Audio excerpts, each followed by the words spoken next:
Waalaikumsalam warahmatullahi wabarakatuh. Ya, alhamdulillah, segala puji syukur pada Allah Subhanahu wa taala. Salam dan salam pada Nabi Muhammad SAW. Pada siang ini kita dapat kuliah online ya mengenai UMKM, yaitu usaha mikro, kecil dan menengah ya. Nah, mungkin saya nggak usah kenalan lagi kan, nggak usah ya. Oke, kita langsung masuk aja ke materi ya. Ini distract nih anak nih ya. Oke. Oke, saya share materi ya langsung ya. Udah kesiangan. Nah, ini. Oke teman-teman. Aduh, kok saya. Nah, kayak udah muncul ya. Kita pertemuan pertama ini itu mengenai peran UMKM ya.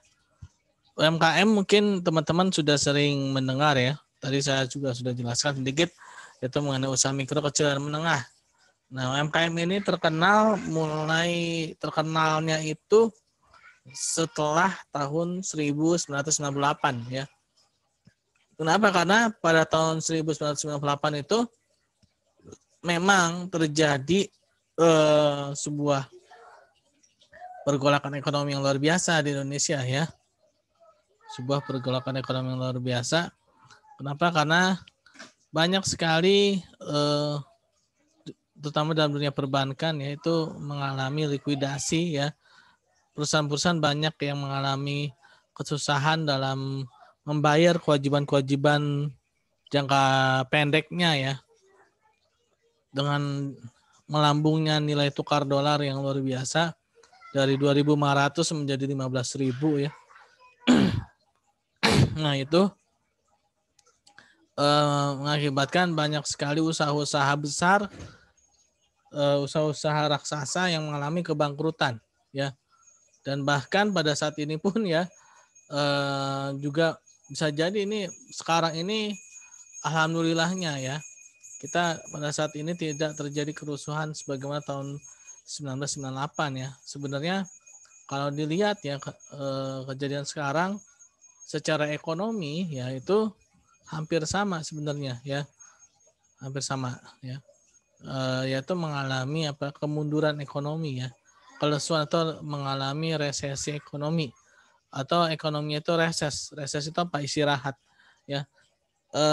Yang reses itu biasanya yang usaha-usaha besar ya, usaha-usaha yang modalnya itu besar mengalami reses, dan apalagi yang menggunakan dana-dana pinjaman dari lembaga-lembaga keuangan seperti perbankan ya.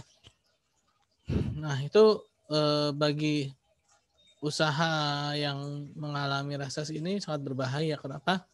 Karena mereka akan mengalami gangguan berupa kewajiban melunasi utang-utang jangka pendeknya ya. Nah, berbeda dengan UMKM ya. UMKM atau usaha mikro, terutama usaha mikro ya. Usaha mikro tuh ya usaha-usaha yang modalnya mungkin hanya 5 juta ya, hanya 5 juta, 10 juta ya. Nah, itu usaha mikro. Nah, mereka yang mana menggunakan modal sendiri, tidak pinjam ya, tidak menggunakan jasa-jasa perbankan atau lembaga keuangan yang lainnya ya. Mereka menggunakan modal sendiri. Nah, ini justru malah mereka lebih kuat dan lebih kokoh ya dalam menghadapi krisis keuangan ya. Nah, justru usaha UMKM ini mereka benar-benar tidak terganggu ya. Bisa dikatakan tidak terganggu, walaupun terganggu juga sih, tapi tidak sedrastis pada usaha-usaha besar ya. Usaha-usaha besar. Nah, sehingga UMKM ini mulai dilirik oleh pemerintah ya. Karena UMKM ini dia benar-benar sebagai penyangga perekonomian ya. Penyangga perekonomian. Mungkin kalau teman-teman pernah belajar ilmu ekonomi ya, terutama ekonomi syariah, udah belajar belum? Udah belajar ilmu ekonomi syariah dong? Mikroekonomi syariah udah belajar? Belum. Oh, belum ya. Nah, itu Belum, Pak. semester berapa sih ini? 2 apa 1? 1 ya? Belum. Ini semester berapa nih? Oh, Belum. 2. Mikroekonomi belum belajar atau nggak belajar? Nah, jadi dalam mikroekonomi itu biasanya dijelaskan bahwa peredaran uang ya yang ada di suatu negara ternyata itu hanya 10% yang menyerap ke sektor real. Artinya 90%-nya itu dia ada di sektor keuangan ya. Jadi sektor keuangan ke keuangan itu. Jadi dia tidak masuk ke sektor real itu hanya berapa persennya saja gitu ya. Dan lebih celakanya lagi ya. Dari 90% itu hanya dikuasai oleh segelintir orang saja ya, segelintir kelompok saja, dan segelintir kelompok itulah yang akhirnya terkena imbas ya ketika terjadi krisis ya. Nah, jadi udah apa namanya? Sudah sebagian besar dikuasai oleh hanya sedikit orang, dan sedikit orang itu yang akhirnya terkena imbas ya. Ketika terjadi resesi ekonomi, terjadi krisis ekonomi ya. Dan justru UMKM ini yang mana ini benar-benar di sektorial ya. UMKM itu benar-benar sektorial, yang benar-benar mereka itu melakukan transaksi barang dan jasa yang secara nyata ya itu hanya sedikit ya. Dan sekarang mulai digenjot ya, mulai ditingkatkan, mulai dinaikkan ya. Kenapa? Karena ini real ya. UMKM ini real, UMKM ini benar-benar ada usahanya barang dan jasa. Mungkin lagi-lagi kalau teman-teman pernah belajar ilmu mikroekonomi ya, atau mungkin makroekonomi ya tentang teori uang, yaitu teori uang itu apa?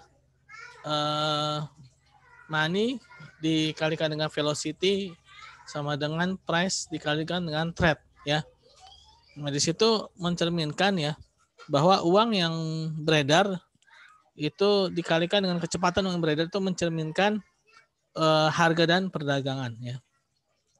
Nah, dari teori uang itu ya, dalam pengaruh terhadap UMKM, uang itu dia kalau di sektorial dia akan tercermin dari trade ya, dari perdagangan ya. Jadi semakin tinggi suatu perdagangan ya, biasanya velocity-nya semakin tinggi. Velocity-nya itu semakin tinggi perdagangan, velocity atau kecepatan yang beredar itu semakin tinggi. Nah, tapi ketika uang itu hanya beredar di sektor keuangan saja, maka dia akan bergeraknya di money, jumlah uang yang beredar. Ya, jumlah uang yang beredar apabila tidak diimbangi dengan trade ya, perdagangan, maka yang terjadi adalah price-nya naik ya. Price atau harga akan mengalami kenaikan. Nah, apabila harga mengalami kenaikan secara agregat atau secara menyeluruh, dan itulah yang akan dikatakan sebagai inflasi atau naiknya harga-harga barang secara keseluruhan atau secara agregat ya. Nah, di sini peran UMKM. UMKM itu sebenarnya dia menjaga ya. Kenapa dia menjaga? Dia akan menjaga uang itu hanya bergeraknya hanya pada sektor velocity-nya saja, hanya kecepatannya saja. Dia diimbangi oleh barang dan jasa. Barang dan jasa itu jadi di trade-nya ya, perdagangan. Nah, ketika dia hanya bergerak di trade, di perdagangan, money ini diharapkan tidak mengalami kenaikan. Walaupun ada penambahan uang, nah penambahan uang itu harus sejalan dengan adanya penambahan barang dan jasa ya. Secara ekonomi begitu teman-teman ya. Secara ekonominya begitu. Nah, di sini peran UMKM ya dalam mengatasi pengangguran ya. Nah, kenapa UMKM bisa mengatasi pengangguran? Karena UMKM itu dia bersifat padat karya ya. Bersifat padat karya artinya dia membutuhkan orang ya. Bukan padat modal. Kalau padat modal itu dia membutuhkan uang, dana ya. Modal itu bukannya uang sih sebenarnya, hanya dana, tapi juga ya seperti mesin ya, gedung dan lainnya, yang mana biasanya hanya menggunakan 1 atau 2 orang saja yang dapat mengelola itu semua ya. Contoh padat modal itu seperti di bursa-bursa efek ya, itu biasanya padat modal ya. Jadi satu orang tuh kalau dia punya uang besar dan yang cukup besar, nah dia udah istilahnya apa ya?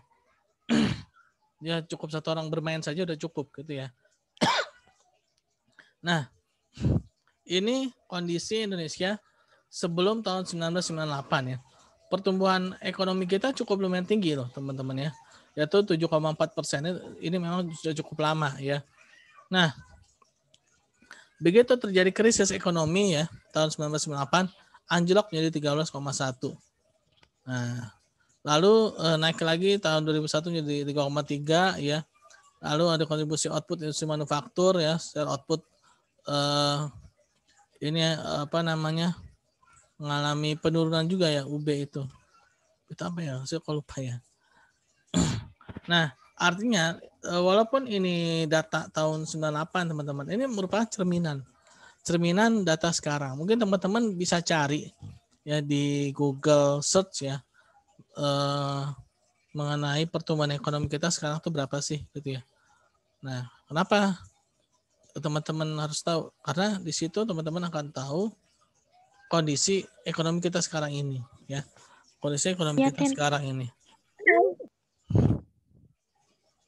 Kenapa Denia? Denia apa siapa? Tadi itu suaranya.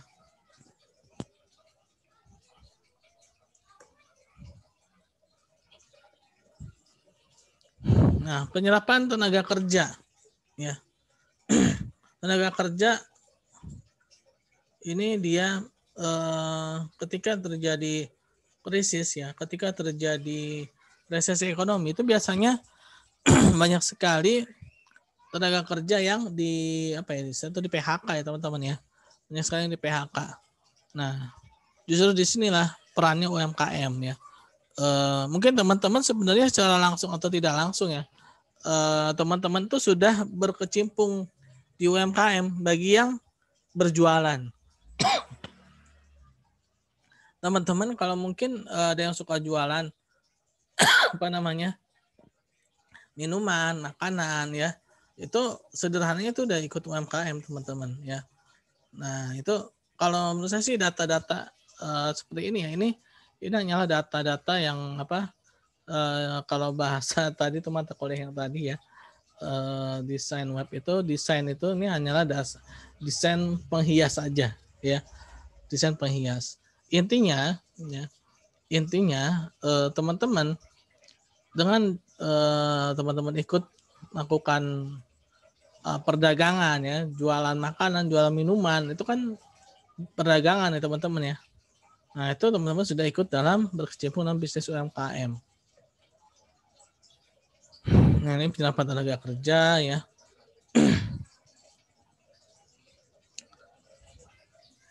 Oke. Tunggu langsung aja ke sini. Nah, usaha kecil dan menengah mampu menyerap banyak tenaga kerja, mengatasi pengangguran dan menciptakan distribusi pendapatan yang merata, namun kontribusi terhadap pertumbuhan ekonomi masih rendah. Oh ya teman-teman mungkin kalau belajar mikroekonomi syariah ya, nah ini akan mengetahui ya bahwa yang namanya ekonomi syariah, ekonomi Islam itu memiliki latar belakang permasalahan yang berbeda dengan ekonomi konvensional ya. Nah, ini nyambung nih ke UKM nih ya. Nyambung ke UKM. Permasalahan dalam ekonomi syariah itu adalah masalah dalam pendistribusian sumber faktor produksi. Nah, UKM ya di sini dikatakan mampu menyerap banyak tenaga kerja, mengatasi pengangguran dan menciptakan distribusi pendapatan. Nah, sebenarnya dengan UKM ini merupakan salah satu solusi ya. UKM ini merupakan salah satu solusi atau mungkin dikatakan bisa juga sebagai perpanjangan tangan dari ekonomi syariah ya. UKM. Nah, usaha kecil menengah ini ya, dia merupakan salah satu kontribusi ya, kalau dibilang cara ya, merupakan salah satu cara dari menerapkan ekonomi syariah ya. Memang ekonomi syariah itu kalau dibilang tuh ekonomi yang memang ya masih bergerak di sektor mikro ya. Karena ekonomi syariah itu dia memang lihat kesejahteraan itu per individu. Ya, per individu sangat cocok saya dengan UKM. Per individu. Jadi dia berbeda dengan ekonomi kapitalis ya. Kalau UKM ini memang benar-benar dia cerminannya ekonomi syariah ya. Cerminannya ekonomi syariah.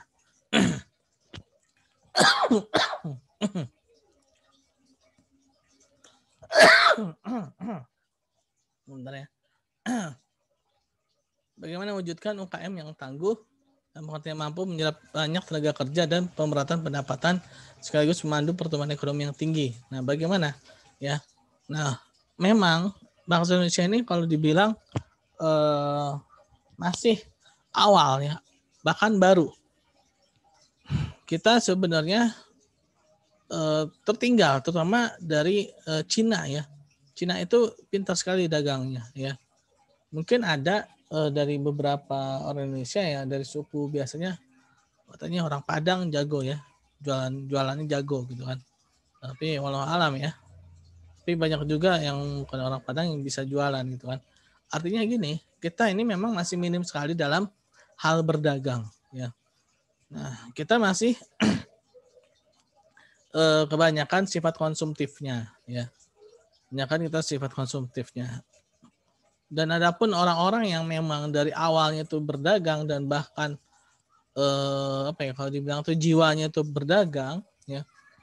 Nah, itu memang ini ya. Biasanya dia tidak lama kemudian akan sukses ya. Saya dulu punya teman itu ya di waktu kuliah, dia biasa dagang. Walaupun ketika kuliah IPK-nya dia kecil ya, sangat kecil. Bahkan standar lah 2,00 kan. Itu istilahnya tinggal turun dikit aja itu langsung nggak naik itu dia ya. Cuman sundul dikit doang dia naik ya kan. Saya lulus gitu ya. Tapi ya karena dia ulet orangnya dalam hal berdagang ya. Ya tidak ada yang tahu kan rezekinya ternyata ya melebihi kita semua lah ya. Melebihi kita semua. Artinya ya ini butuh sebuah keuletan atau suatu usaha yang keras ya. Nah, usaha yang keras dalam memandu pertumbuhan ekonomi ya.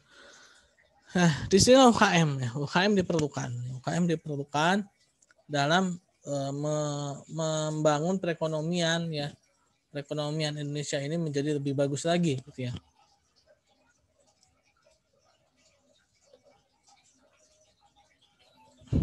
Nah, lalu bagaimana strategi umum pengembangan UKM? Membangun lingkungan usaha yang kondusif. Nah, dengan adanya penegakan hukum ya, hukum yang jelas ya, hukum yang benar-benar memihak ya, seperti apa? Misalkan dalam hak cipta ya, terus dalam apa lagi? Ya semuanya ya. Jadi menjadi orang itu ketika mau berusaha itu menjadi jelas gitu ya. Mau berjualannya pun juga jelas ya. Lalu penyederhanaan sistem.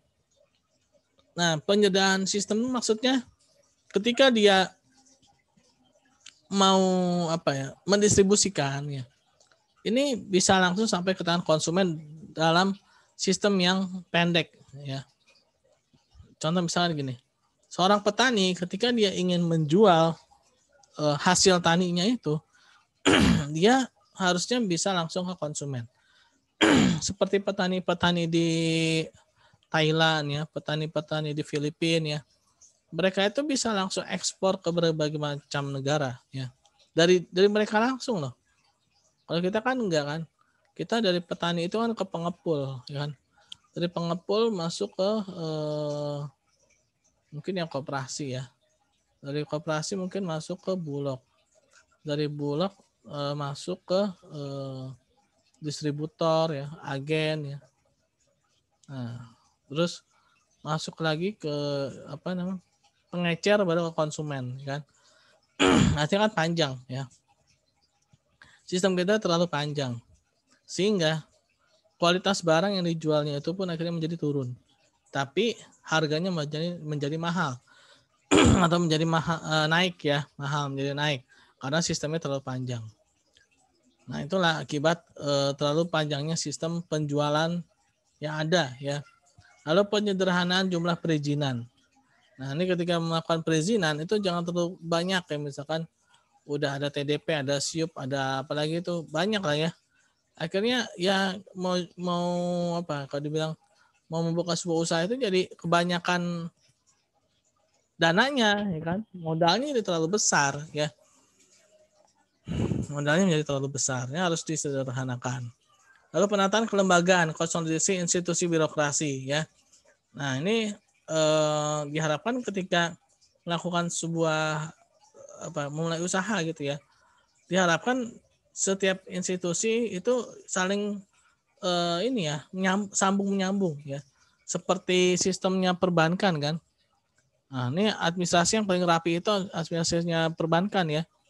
Perbankan itu memang industri yang memperjualbelikan administrasi. Ya, administrasi maksudnya kerapihan pencatatan ya.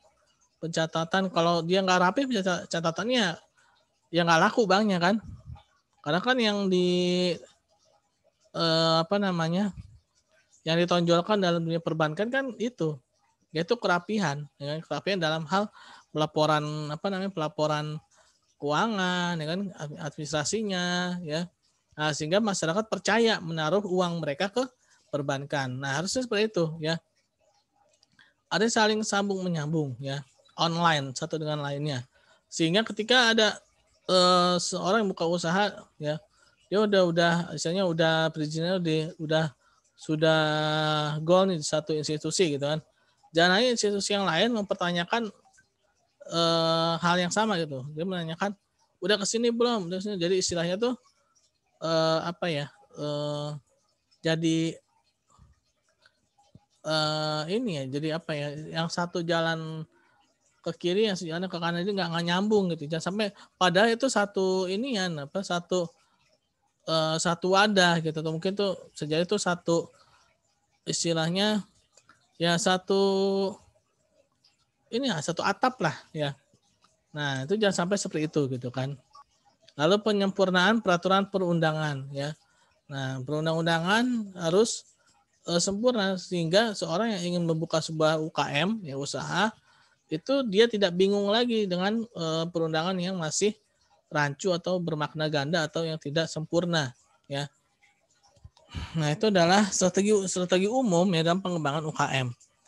Lalu investasi sumber daya manusia ya. Nah, lalu SDM-nya harus dikelola secara baik ya, dan juga pola pikirnya terutama ya, jangan sampai menjadi konsumtif ya. Lalu investasi di bidang teknologi terapan. Teknologi terapan tuh ya misalkan kalau dalam dunia pertanian mungkin ada traktornya ya gitu ya. Nah, terus sistem-sistem robotiknya tuh kalau teman-teman pernah lihat di Amazon ya kalau salah, itu dia sudah pakai robotik semua ya, teknologi terapan. Nah, lalu industrialisasi pedesaan ya. Industrialisasi pedesaan maksudnya apa? Maksudnya tadi itu ya. Jadi orang desa itu ya, dia udah bisa langsung berjualan ya ke konsumen, bahkan bisa langsung mengekspor barangnya ya. Industrialisasi itu bukan harus pabrik ya, maksudnya bukan itu ya.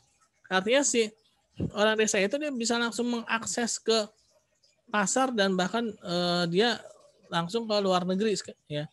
Nah, sebagaimana petani-petani di Filipina ya, di Thailand misalnya. Jadi mereka itu, para petani itu langsung ya berjualan, bahkan mengekspor barang-barang hasil tani mereka ke konsumen, tidak melalui jalur-jalur yang panjang yang akhirnya merugikan mereka sendiri, ya kan? Nah, teman-teman kalau misalkan nih ya, contoh misalkan bawang, harga bawang mahal nih. Apakah petani itu untung? Ternyata enggak, teman-teman ya. Ternyata enggak. Ketika harga bawang mahal, petani bawang itu ternyata enggak untung. Mungkin kalau bayangan kita ya, kalau bayangan kita tuh kalau harga naik kan penjual untung gitu ya. Ternyata kenyataannya tidak seperti itu ya. Kenapa kok bisa? Karena ya seperti itu ya kan, si petani bawang itu ternyata mereka menjual ke pengepul ya itu dengan harga yang murah. Nah, entah ini mahalnya di mana kita nggak tahu ya, karena terlalu panjangnya siklus penjualan distribusinya itu ya. Nah, inilah dibutuhkan industrialisasi pedesaan. Jadi masyarakat desa itu bisa langsung menjual ke konsumen, ya, bisa langsung menjual ke luar negeri, ya. Nah, itulah industrialisasi pedesaan.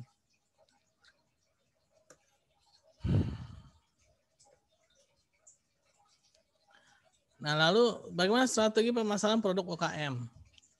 Nah, ini sebenarnya teori bauran pemasaran yang 4P. Produk, price, place, dan promosi. Nah, ini sebenarnya semua produk ya, bukan hanya UKM saja ya. Ada 4P ini, yaitu teori bauran pemasaran. Pertama, strategi membangun produk. Mengembangkan ide produk, produksilah produk-produk yang telah ada sekarang dan sesuaikan dengan kebutuhan konsumen. Ya, jadi dalam membangun produk itu ya buatlah produk yang memang dibutuhkan. Ya, buatlah produk yang memang diperlukan.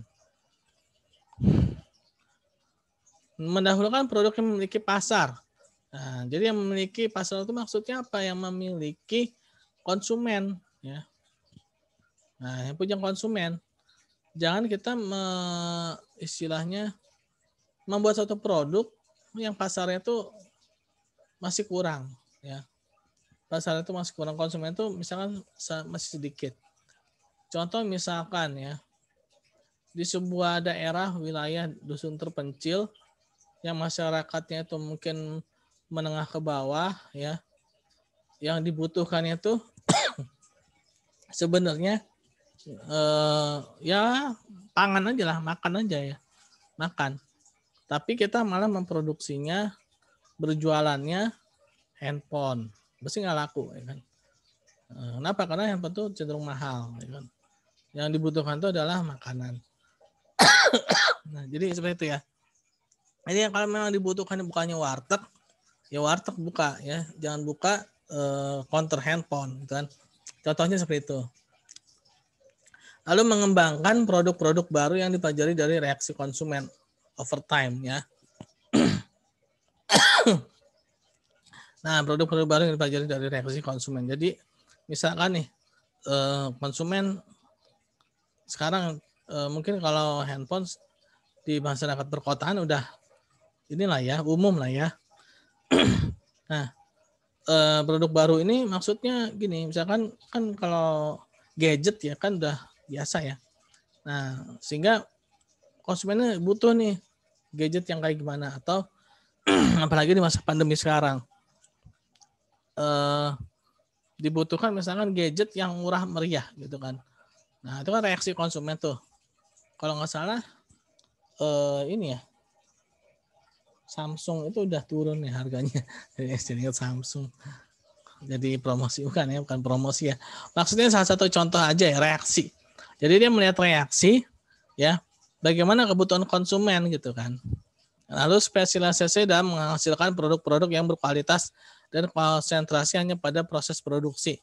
Setelah itu aspek penjualan diserahkan kepada pihak ketiga, itu pedagang, perusahaan besar dan sebagainya ya, spesialisasi ya. Nah, jadi dia benar-benar fokus nih ke produk yang berkualitas. Nah, jadi dia nggak memikirkan cara jualnya gimana, caranya. Udah pokoknya saya bikin barang yang bagus. Nah, masalah jualan udah kasih ke pedagang, itu bukan urusan saya. Nah, gitu ya.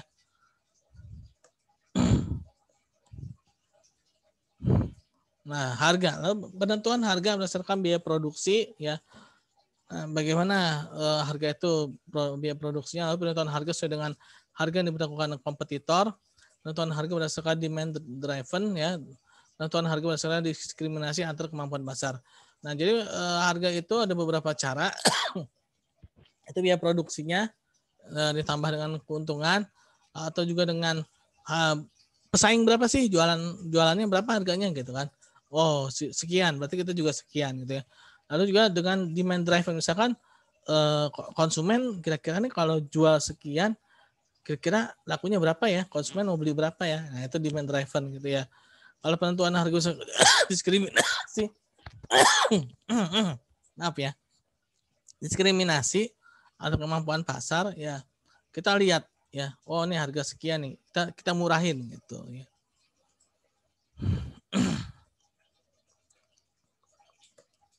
Nah, tempat ya. Nah, ini bagaimana strategi kedekatan infrastruktur ya. Dekatan dengan pelanggan, dekat dengan transportasi, dekat dengan tempat khusus untuk memasarkan. Nah, ini strategi tempat ya. Ini saya kebut sengaja karena waktunya sudah mau habis ya. Lalu strategi promosi menggunakan metode individual firm ya. Firma atau perusahaan individu membangun trading house ya. Rumah dagang, menangkap outsourcing, membangun networking ya, membuat sebuah lembaga outsourcing itu lembaga di luar ya, mengadakan pameran di tingkat lokal, regional, lalu maksimumkan penggunaan information and communication technology ya, atau medsos ya. Nah, itu adalah strategi-strategi dalam meningkatkan UMKM atau UKM ya. Nah, itu adalah cara-cara ya UKM agar bisa bertahan ya, agar bisa bertahan. Kenapa? Karena UKM ini kalau dibilang sandaran terakhir ya, sandaran terakhir.